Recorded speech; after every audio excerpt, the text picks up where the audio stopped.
Hello friends, मी Vishakha. Global online मराठीमध्ये आपल्या सर्वांचं स्वागत आहे. आजच्या सेशनमध्ये आपल्याला मुंबई विद्यापीठ पेट 2022 आणि 23 या वर्षीच्या PhD एंट्रन्स टेस्टसाठी रिसर्च मेथॉलॉजीचा स्टडी करायचा आहे. MCQ थ्रू कन्सेप्ट आपण आपल्या क्लिअर करणार आहोत, जे आपल्याला ही एक्झाम क्रॅक करण्यासाठी खूप हेल्पफुल ठरणार आहेत. चला तर सुरू करूया आजच्या सेशनला. सेशन स्टार्ट करण्यापूर्वी एक इम्पॉर्टंट सूचना किंवा संधी त्या स्टुडंटसाठी जे स्टुडंट्स यावर्षीची एक्झाम टार्गेट करत आहेत मुंबई विद्यापीठाची PhD एंट्रन्स टेस्ट, त्यांच्यासाठी आम्ही एक फुल कोर्स घेऊन आलो आहोत, जो आहे रिसर्च मेथॉलॉजीवरती.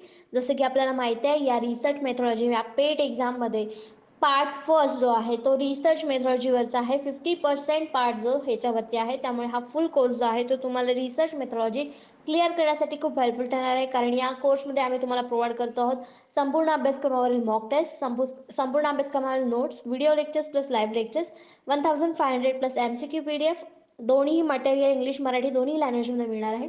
या कोर्सची फीस आहे 599 रुपये. दिलेल्या कॉन्टॅक्ट नंबरवरती तुम्ही मेसेज करून रजिस्ट्रेशन करू शकता आणि फुल गॅरंटीने सिलेक्ट होऊ शकता. Allows the researcher to gain a better concept and provide direction in order to initiate a more structured research. Its term as संशोधकास एक चांगली संकल्पना मिळवण्यास अनुमती देते आणि अधिक संरचित संशोधन सुरू करण्यासाठी दिशा प्रदान करते. अशा प्रकारच्या संशोधनास असे म्हटले जाते किंवा काय म्हटले जाते.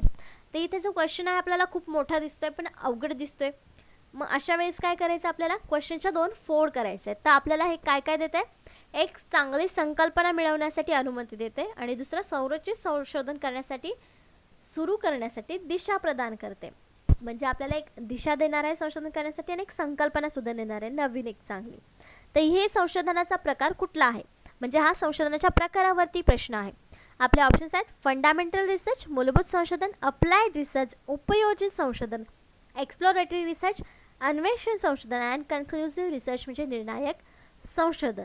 तर यामध्ये याचे करेक्ट आन्सर आहे फर्स्ट, फंडामेंटल रिसर्च म्हणजे मूलभूत संशोधन. तर मूलभूत संशोधन का आलं, कारण आपल्याला एक चांगली कन्सेप्ट देते आणि एक संरचित संशोधन सुरू करण्याची दिशा देते. म्हणजे हा एक बेसिक संशोधन आपल्याला इथे देणार आहे. हा जो रिसर्च आहे, प्रश्नामधला जो रिसर्च आहे तो आपल्याला बेसिक कन्सेप्ट क्लिअर करणार आहे, बेसिक रिसर्च म्हणून येणार आहे. तर फंडामेंटल रिसर्च म्हणजे काय बघूया. Fundamental research, also known as basic research and pure research, does not usually generate findings that have immediate applications in practical level. Fundamental research is driven by curiosity and the desire to expand knowledge in a specific research area. This type of research makes a specific contribution to the academic body of knowledge in the research area. The fundamental research म्हणजे काय, एक basic research जो curiosity किंवा आपल्या इंटरेस्टनी डिझायरनी expand होतं ते knowledge. म्हणजे curiosity असेल तेव्हा आपल्याला एखादा नवीन शोध लागतो. तेल पाण्यावर का तरंगलं, त्याच्यानंतर न्यूटनचा जो लॉ आहे की ॲपल खालीच का पडलं, हा बेसिक रिसर्च आहे, फंडामेंटल रिसर्च त्याला म्हणतो. आणि प्युअर रिसर्च बाकीच्या त्यामध्ये नवीन नवीन गोष्टींचा शोध लागला, ते वेगवेगळ्या प्रकारामध्ये येतात. पण मूलभूत संशोधन, बेसिक संशोधन जे काय आहे ते असं क्युरियोसिटीमधून येतं किंवा आपले नॉलेज एक्सपांड करण्याच्या डिझायरमधून येतं. याचं इमिजिएट ॲप्लिकेशन होत नाही, पण तो एक शोध असतो म्हणून त्याला आपण एक बेसिक रिसर्च म्हणू शकतो. तर हे काय करतं, आपल्याला नॉलेजमध्ये भर देतं. हे एक फंडामेंटल रिसर्चचं वैशिष्ट्य आहे असं आपण म्हणू शकतो. तर आपली फंडामेंटल रिसर्चची कन्सेप्ट क्लिअर झाली असेल. Next question, the sampling techniques under which population is divided into mutually exclusive groups and the researcher's drawn sample is called. नमुना तंत्र, ज्याच्या अंतर्गत लोकसंख्या परस्पर विशेष गटामध्ये विभागली गेली आहे आणि संशोधक नमुना काढतो आहे. तर जेव्हा आपल्याला सॅम्पलिंग मेथड्स किंवा सॅम्पल निवडायचे असतात तेव्हा आपण एका पॉप्युलेशनमधून ते निवडत असतो. मग त्याच्यावरून वेगवेगळे प्रकार पडलेले आहेत, जे स्ट्रॅटिफाईड sampling, cluster sampling, snowball sampling आणि कोटा सॅम्पलिंग. हे जे काय प्रकार आहेत ते सगळे आपले सॅम्पलिंग टेक्निक्स आहेत किंवा सॅम्पलिंग टेक्निकचे प्रकार आहेत. तर आपल्याला प्रश्नामध्ये दिलेलं आहे की which population is divided into mutually exclusive group. नमुना तंत्र ज्याच्या अंतर्गत लोकसंख्या परस्पर विशेष गटामध्ये विभागली घेतली आहे, तर तो नमुना प्रकार कोणता. आपले ऑप्शन्स आहेत स्ट्रॅटिफाईड sampling, cluster sampling, snowball sampling and quota sampling. त्याचं करेक्ट आन्सर आहे क्लस्टर सॅम्पलिंग. क्लस्टर सॅम्पलिंग म्हणजे काय ते आपण बघूया. What is cluster sampling? Cluster sampling is a probability sampling techniques where the researchers divide the population into multiple groups, that is cluster for research. तर आपल्याला माहिती आहे प्रोबॅबिलिटी आणि नॉन प्रोबॅबिलिटी प्रकार आहेत जे आपल्याला सॅम्पलिंग निवडण्यासाठी मदत करतात किंवा सॅम्पलिंगसाठी हे दोन प्रकार आहेत. आणि प्रोबॅबिलिटी सॅम्पलिंगमधला एक प्रकार आहे ज्याला आपण क्लस्टर सॅम्पलिंग म्हणतो. तर त्याच्यामध्ये आपण काय करतो, आपले सॅम्पल्स निवडण्यासाठी टेक्निक्समध्ये पॉप्युलेशन मल्टिपल ग्रुप्समध्ये डिवाइड करतो, वेगवेगळे ग्रुप्स तयार करतो ज्याला आपण क्लस्टर्स असं म्हणतो. Researchers then select random groups with a simple random or the systematic random sampling techniques for the data collection and data analysis.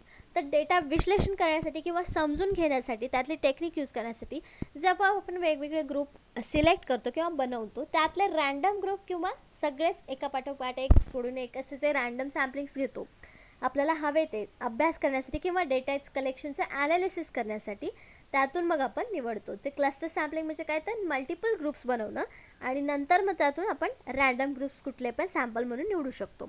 Example, researchers want to conduct a study to जज the performance of sophomores in business education across the US. It is impossible to conduct a research study that involves the students in every university. Instead, by using cluster sampling, the researchers can club the universities from each city into the one cluster. तर इथे example काय दिलेलं आहे आपल्याला की US जे education आहे त्याच्यावरती जर आपल्याला किंवा त्यातल्या युनिव्हर्सिटीमध्ये जे स्टुडंट्स अभ्यास करत आहेत त्यांच्यावरती अभ्यास करायचा आहे. मग हे आपल्याला शक्य आहे का तिथल्या सगळ्याच युनिव्हर्सिटीच्या स्टुडंट्सचा डेटा गोळा करणं? नाही. मग आपण तिथे क्लस्टर सॅम्पलिंग करणार, वेगवेगळ्या युनिव्हर्सिटीमधले थोडे स्टुडंट्सचा अभ्यास करणार आणि त्याला मग आपण एकत्र क्लब करून जो काही आपला निष्कर्ष असेल, रिझल्ट असेल प्रत्येक युनिव्हर्सिटीमधून तो एक क्लस्टर निवडून त्याच्यातून सॅम्पल म्हणून निवडून जो काही निष्कर्ष निघणार आहे तो आपला रिसर्च कन्क्लुजन असणार आहे किंवा रिसर्चचा रिझल्ट असणार आहे. अशा प्रकारे हे क्लस्टर सॅम्पलिंग आपण यूज करत असतो.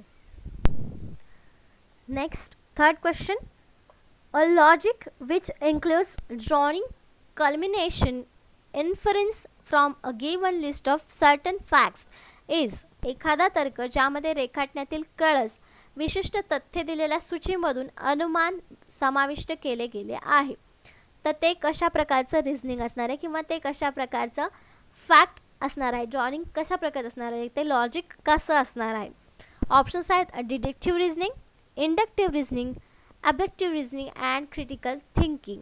यापैकी याचं करेक्ट आन्सर असणार आहे डिडक्टिव्ह रिझनिंग. तर आपल्याला डिडक्टिव्ह रिझनिंग म्हणजे काय आहे ते समजून घ्यायचं. आपलं करेक्ट आन्सर इथं का आलं ते पण बघून घेऊया.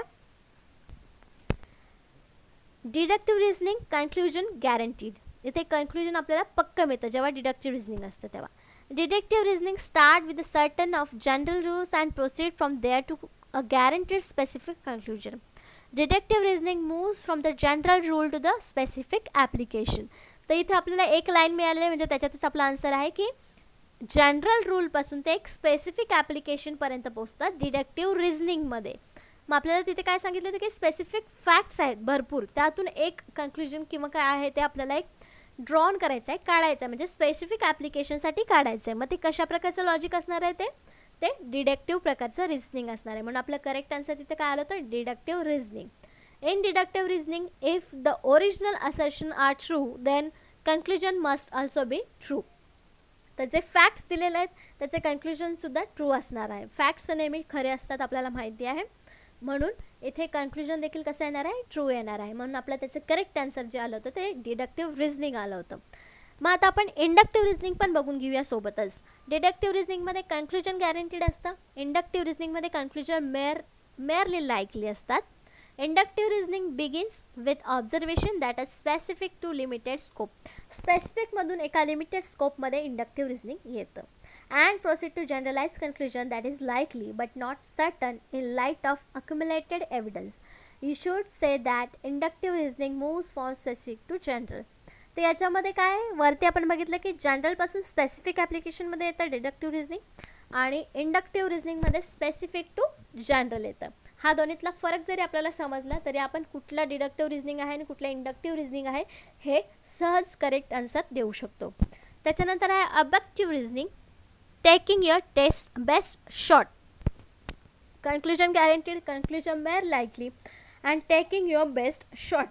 आता या दोन्हीपैकी आपल्याला एक बेस्ट शॉट घ्यायचा आहे, तेव्हा हे रिझनिंग आपण वापरतो. Abductive reasoning typically begins with an incomplete set of abbreviation, proceeds to the likeliest possible explanation for the set. जे काय म्हणजे जवळपासचं जे कुठलं सेट असेल एक्सप्लेनेशन करण्यासाठी, त्यासाठी आपण हे वापरतो. Abductive reasoning yields the kind of daily decision making that does its best with the information at hand, which often is incomplete.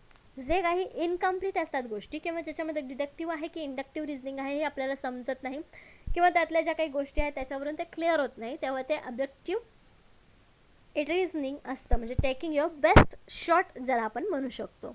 तर अशा प्रकारचे आहेत 3 कन्सेप्ट आपण क्लिअर केलेले आहेत. नेक्स्ट क्वेश्चनमध्ये किंवा MCQमध्ये कुठे जरी आपण डिडक्टिव्ह इंडक्टिव्ह रिझनिंग वापरला तरी आपण त्याचं एक्सप्लेनेशन अशाच प्रकारे देऊ शकतो. Next 4th question. Research studies which determine the frequency with which something occurs or its causal association with something else is called. त्याला काय म्हणतात? रिसर्च अभ्यासामध्ये जे काही घडते त्याची वारंवारिता किंवा इतर कशाशी त्याची सहकार्य करतो त्याला काय म्हणतात? म्हणजे आकडेवारी जी आहे आपली वारंवारिता जी आहे ती कशासोबत तरी कॅल्क्युलेट होते किंवा असिस्टेट होते, तर त्याला आपण काय म्हणू शकतो किंवा त्याचा अभ्यास करणे याला काय म्हणू शकतो? आपले ऑप्शन्स आहेत formulative research, descriptive research, diagnostic research, experimental research. तर आपण याचं करेक्ट आन्सर शोधायचं आहे, पण आपण सुरुवातीला जाणून घेऊया की फ्रिक्वेन्सी काढतो किंवा कॅज्युअल असोसिएशन करतो, काहीतरी सहकार्य असेल ते काढतो, तर ते काय करतो? म्हणजे टाईप्स आहेत रिसर्चचे, त्याच्यामध्ये नेमकं कुठला टाईप असणार आहे? ऑफकोर्स फ्रिक्वेन्सी काढतो म्हणजे तिथे काहीतरी आपण निदान काढण्यासाठी किंवा काहीतरी शोध घेण्यासाठी ते करत असतो, कॅल्क्युलेशन्स करत असतो. मग तो फॉर्म्युलेटिव्ह रिसर्च असेल का? नाही. नवीन काहीतरी फॉर्म होते का त्याच्यामध्ये? नाही. डिस्क्रिप्टिव्ह रिसर्च म्हणजे फक्त आपण डिस्क्रिप्शन करणार आहोत का? जे आपण ऑब्झर्व केलेलं आहे त्याचं डिस्क्रिप्शन तिथे येणार आहे का? नाही. डायग्नोस्टिक रिसर्च बरोबर, फ्रिक्वेन्सी जिथे आहे तिथे आपण कॅल्क्युलेशन्स करून जे काही करेक्ट आन्सर असणार आहे ते आपण काढणार आहे. तिथे आपण एक्सपेरिमेंट करणार नाही, जे ऑलरेडी तिथे प्रेझेंट आहे त्याच्यावरती आपण रिसर्च करणार आहोत आणि त्याच्यावरती आपण निदान करणार आहोत, म्हणजेच डायग्नोस्टिक्स करणार आहोत. म्हणून आपलं याचं करेक्ट आन्सर काय असणार आहे? 3 डायग्नोस्टिक्स रिसर्च, निदान संशोधन. तर इथे आपण काय आपलं करेक्ट आन्सर? तर 3. तर it refers to knowing. Diagnostics म्हणजे नेहमी काय? It refers to knowing. Knowing म्हणजे माहिती असणं about the health of client. जे काही आपले क्लायंट्स त्याच्या हेल्थबद्दल माहिती असतं, म्हणजे आपला जो काही रिसर्च आहे त्याच्याबद्दल किंवा त्याची माहिती कितपत चांगली आहे त्याच्याबद्दल आपल्याला माहिती असणं. Typically diagnostic research focuses on estimating the sensitivity and specificity of individual diagnostics test. प्रत्येक गोष्ट जी आहे म्हणजे एखादा रिसर्च आपण स्पेसिफिक घेतलेला आहे त्याच्यासाठी ही टेस्ट आपण म्हणून रिसर्च म्हणू शकतो. डायग्नोस्टिक टेस्ट ज्या असतात स्पेसिफिक म्हणजे जे स्टॅटिस्टिक्समध्ये आपण आकडेवारी वापरतो तर यासाठी आपण वापरू शकतो स्पेसिफिक रिसर्चसाठी. Their predictive value and other parameters of interest. म्हणजे त्याच्यामध्ये काय काय वेगवेगळे पॅरामीटर्स आहेत त्यालासुद्धा लक्षात ठेवून हे आपल्याला डायग्नोस्टिक करावं लागतं या डायग्नोस्टिक्स रिसर्चमध्ये. Such as likelihood ratios, ROC curves, test reliability ह्या ज्या गोष्टी आहेत त्या डायग्नोस्टिक्स टेस्टमध्ये किंवा डायग्नोस्टिक्स रिसर्चमध्ये येतात. आपण क्वेश्चनमध्ये बघितलं होतं की फ्रिक्वेन्सीवरती जे काही क्वेश्चन्स आहेत ते आपण याच्यामध्ये घेतो, म्हणून आपलं करेक्ट आन्सर तिथे 3 आलं होतं, डायग्नोस्टिक्स रिसर्च.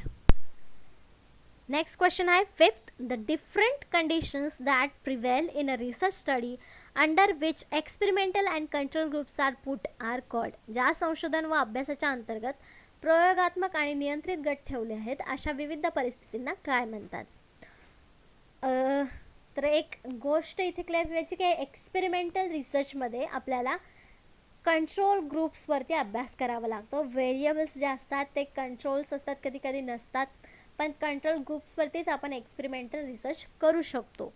मग यामध्ये असं विचारलं आहे की जे संशोधन आपण करतो म्हणजे एक्सपेरिमेंटल रिसर्चमध्ये जे संशोधन करतो त्याच्यामध्ये आपण नियंत्रित गट ठेवलेले असतात, तर त्या नियंत्रित ठेवण्याच्या गटांच्या परिस्थितीला आपण काय म्हणतो?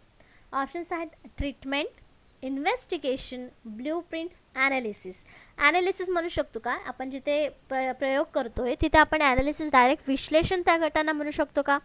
नाही. ब्ल्यूप्रिंट रूपरेषा म्हणू शकतो का? नियंत्रित गट असतात त्या परिस्थितीला?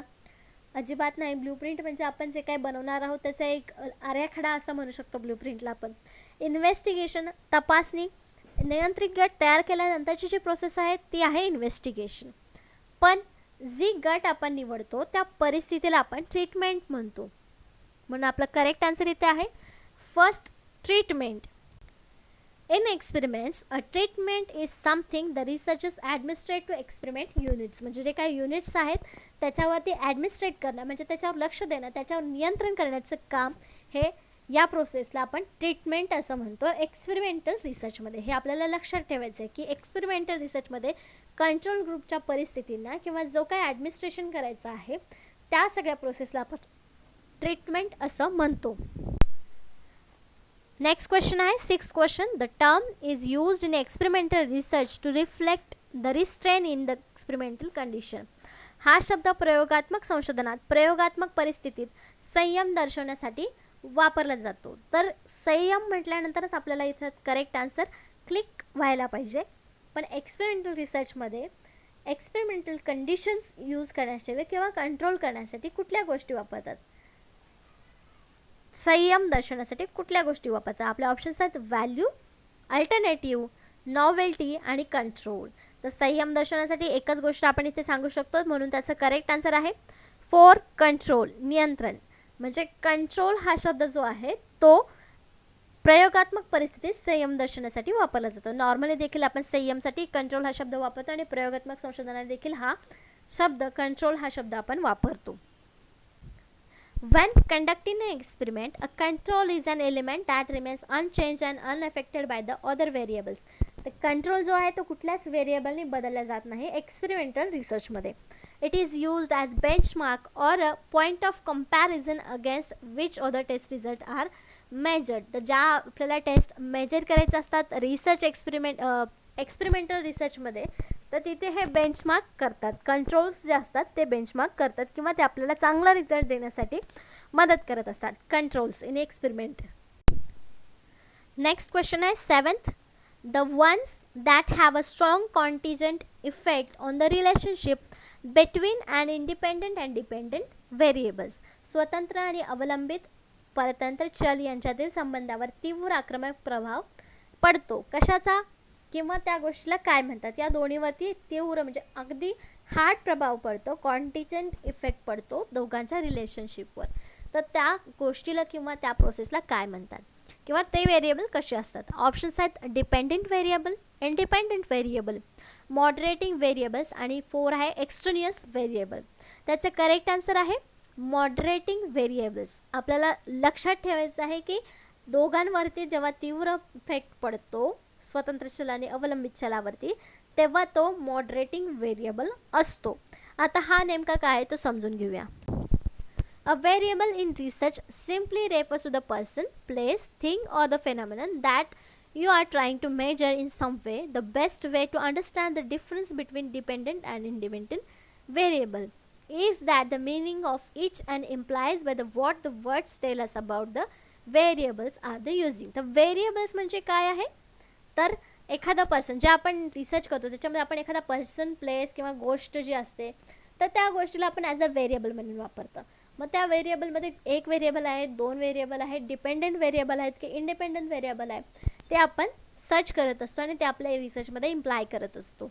तर त्याला आपण व्हेरिएबल्स असं म्हणतो. तर मॉडरेटिंग व्हेरिएबल्स काय असतात? तर दोन्हीवरती देखील इफेक्ट करत असतात. इंडिपेंडंट व्हेरिएबल आणि डिपेंडंट व्हेरिएबलवरती दोघांवरती परिणाम करतात असे ते मॉडरेटिंग व्हेरिएबल्स असतात. नेक्स्ट क्वेश्चन आहे 8. A statement about the magnitude, trend or behaviour of the population under study is called. अभ्यासानुसार लोकसंख्येचे परिणाम, प्रवृत्ती किंवा वर्तन याबद्दलचे विधान याला काय म्हटलं जातं? तर हा जो प्रश्न आहे तो हायपोथेसिसवरती आहे. हायपोथेसिसचे वेगवेगळे प्रकार आहेत ते देखील आपण बघणार आहोत पुढे जाऊन. पण या प्रश्नामध्ये आपल्याला जे आन्सर मिळणार आहे ते हायपोथेसिस म्हणजे काय नेमकं समजून घेऊया. तर हायपोथेसिस म्हणजे आपण एक गोष्ट अजूम करतो, कुठलीही रिसर्च करताना एक गोष्ट अजूम करतो की याचा परिणाम असा असावा, आणि त्यानंतर आपल्याला कन्क्लुजन काढून मग ते हायपोथेसिस करेक्ट होतं की चुकीचं होतं, ते कसं करेक्ट होतं, ते कसं करेक्ट नाही, हे आपल्याला कन्क्लुजनमध्ये पटवून द्यावं लागतं. तर इथे एक आपल्याला कंडिशन दिलेलं आहे की अभ्यासानुसार लोकसंख्येचा परिणाम, प्रवृत्ती किंवा वर्तन या पद्धतीचं विधान जे आहे ते हायपोथेसिस कशा प्रकारचं आहे. आपले ऑप्शन्स आहेत नल हायपोथेसिस, शून्य गृहीतक, अल्टरनेटिव्ह हायपोथेसिस, वैकल्पिक गृहीतक, डिस्क्रिप्टिव्ह हायपोथेसिस, वर्णनात्मक गृहीतक, रिलेशनल हायपोथेसिस म्हणजे संबंधित गृहीतक. त्याचं करेक्ट आन्सर आहे डिस्क्रिप्टिव्ह हायपोथेसिस, वर्णनात्मक गृहीतक.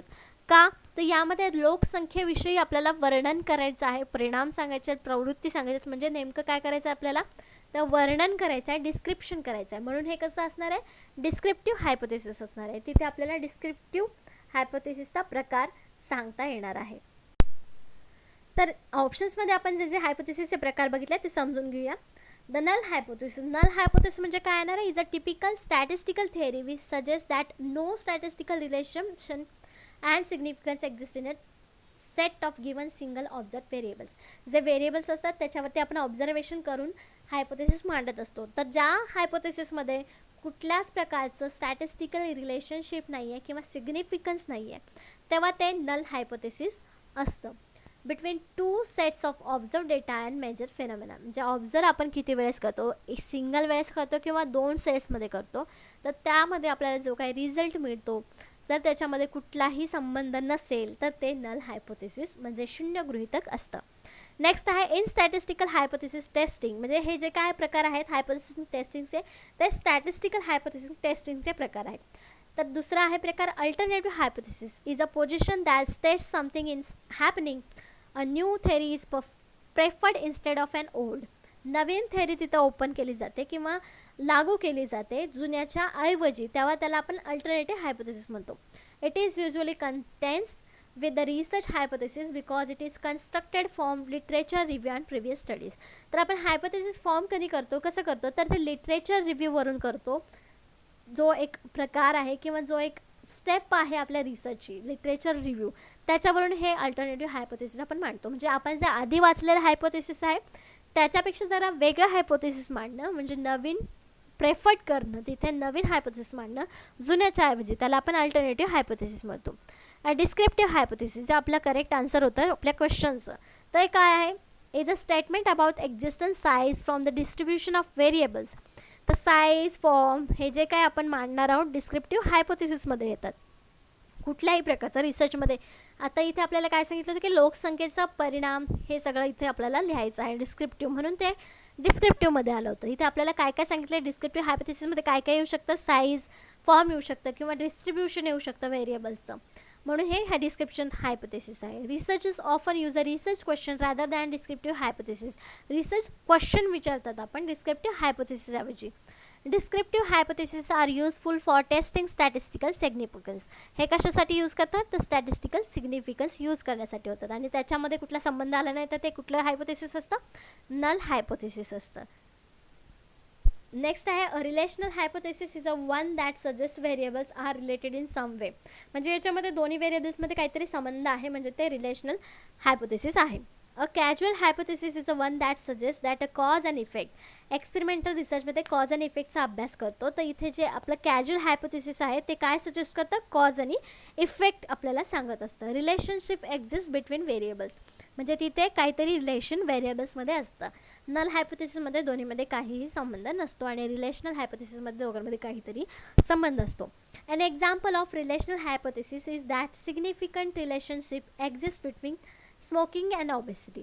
उदाहरणार्थ काय दिलेलं आहे की त्यांनी स्मोकिंग आणि ओबेसिटी या दोन्हीमध्ये काहीतरी रिलेशन आहे, म्हणजे ते एक रिलेशनल हायपोथेसिस आहे असं आपण म्हणू शकतो. हे एक्झाम्पल त्यांनी आपल्याला दिलेलं आहे. नेक्स्ट क्वेश्चन आहे 9th. Which principle advocates the simultaneous or the sequential use of qualitative and quantitative method of investigation. तपासणीचे गुणात्मक आणि परिणात्मक पद्धती एकाच वेळी किंवा अनुक्रमिक वापराचे तत्व समर्थन करते. तर इथं एक तत्व आहे ज्यामध्ये क्वालिटेटिव्ह आणि क्वांटिटेटिव्ह दोन्ही मेथडचा वापर आपण करतो रिसर्चमध्ये. तर ते तत्व काय आहे हे आपल्याला सांगायचं आहे. आपल्याला माहिती आहे रिसर्चमध्ये हे दोन प्रकार आहे, क्वालिटेटिव्ह अँड क्वांटिटेटिव्ह मेथड्स. तर त्यामध्ये हे दोन्हीचाही वापर केला जातो. काही रिसर्चमध्ये हे दोन्हीही वापरले जातात. तर त्याचं तत्व काय आहे किंवा कुठल्या तत्वाचं समर्थन करते? ऑप्शन्स आहेत principle triangulation, principle of validity, principle of research design, principle of testing, चाचणीचं तत्व.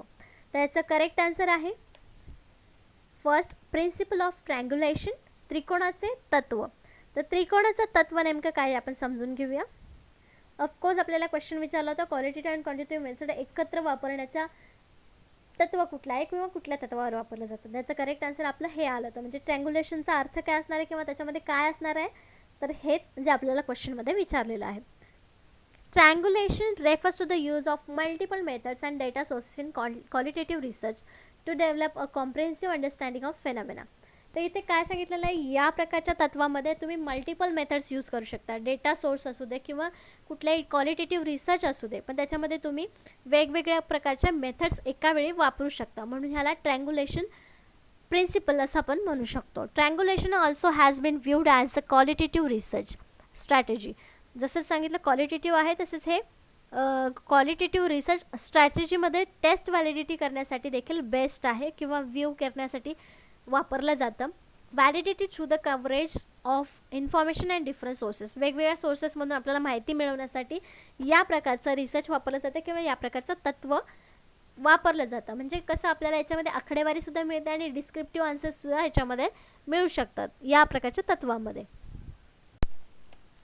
नेक्स्ट क्वेश्चन आहे a survey which is conducted on different sample groups at different time intervals is called. वेगवेगळ्या वेळोवेळी घेतलेल्या नमुन्यांच्या गटांवर केलेल्या सर्वेक्षणात असे म्हटले जाते. म्हणजे काय सांगितलेलं आहे की सॅम्पल ग्रुप्स घेतलेत वेगवेगळे डिफरंट टाईम इंटरव्हल्सनुसार, म्हणजे प्रत्येकाच्या वेळेनुसार किंवा वेगवेगळ्या पिरियडनुसार हे ग्रुप पाडलेले आहे. तर ती कशा प्रकारची स्टडी असेल किंवा त्या सर्वेक्षणाला काय म्हटलं जाईल. ऑप्शन्स आहेत cross sectional study, cohort study, cohort analysis, longitudinal study and time series study. तर याचं करेक्ट आन्सर असणार आहे cross sectional study. Cross sectional study आपण का म्हणतो ते बघूया, पण त्याआधी आपण एक ऑप्शन समजून घेऊया की लॉन्जिट्युडिनल स्टडी म्हणजे काय असणार आहे की एकाच काळातील पण टप्प्याटप्प्याने केलेला अभ्यास असतो. टाईम सिरीजनुसार म्हणजे वेळेनुसार केलेला अभ्यास असतो. आणि क्रॉस सेक्शनल स्टडी म्हणजे काय, तर क्रॉस सेक्शनल स्टडी म्हणजे काय, a cross sectional study is conducted at a given point in a time. एक टाईम दिलेला असतो, त्या टाईम पॉईंटमध्ये आपल्याला ते कंडक्ट करायचं असतं सर्वे. पण longitudinal study requires researchers to revisit participants of the study of proper intervals. म्हणजे लॉन्जिट्युडिनल स्टडी काय असतं, सॅम्पल एकच असतो पण त्याची स्टडी आपण वेगवेगळ्या ठराविक इंटरव्हल्समध्ये करत असतो, ठराविक पिरियड्समध्ये करत असतो, एक ठरलेल्या टायमामध्ये करत असतो. तसं क्रॉस सेक्शनलमध्ये एकाच टायमामध्ये दिलेल्याच टायमामध्ये ते आपल्याला करावं लागतं. क्रॉस सेक्शनल स्टडीमध्ये डिफरंट सॅम्पल असतात, तर लॉन्जिट्युडिनल स्टडीमध्ये कंडक्टेड सॅम्पल्स सेम्स असतात. किती वर्ष आपण त्याच्यावर अभ्यास करत असलो तरी सॅम्पल्स ते सेम असतात.